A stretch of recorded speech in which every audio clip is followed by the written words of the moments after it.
Presidentja e Kosovës Vjosa Osmani ka ngritur lart të premten marrëdhëniet e vendit të saj me Turqinë pas një takimi me presidentin turk Recep Tayyip Erdogan në forumin e diplomacisë në Antalya. Në një postim në Facebook, Osmani tha se Turqia është dhe do të mbetet partnere e rëndësishme e Kosovës për paqen, sigurinë dhe zhvillimin rajonal.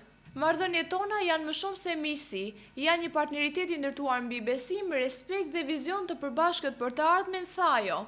Të premten në Antalya nisi edicioni 4 i forumit 2 ditor të diplomacisë i organizuar nga Ministria e Punëve të Jashtme të Turqisë nën patronazhin e Erdogan. Forumi këtë vit trajton temën e rikthimit të diplomacisë në një botë të fragmentuar, e cila pasqyron nevojën urgjente që diplomacia të vihet në pa si forcë stabilizuese mes rritjes së tensioneve globale. Osmani përshkroi Erdoganin si lider që i qëndroi Kosovës pranë gjithmonë në çdo sfidë dhe në çdo sukses. Një mik i dëshmuar i Kosovës, një zë i fuqishëm për të drejtën tonë dhe një shtyllë e fortë mbështetje në çdo etapë të shtetërtimit tonë, tha ajo. Turqia është një prej shteteve me praninë më të madhe të investimeve direkte në Kosovë. Ajo gjithashtu është ndër shtetet e para që ka njohur pavarësinë e Kosovës në shkurt të vitit 2008. Dhjetorin e kaluar, qeveria e Kosovës e nënshkroi një marrëveshje me prodhuesin shtetëror turk të industrisë së mbrojtjes për ngritjen e një fabrike të municioneve në Kosovë, ndërsa në vitin 2023 Kosova bleu dron Bayraktar TB2 nga Turqia.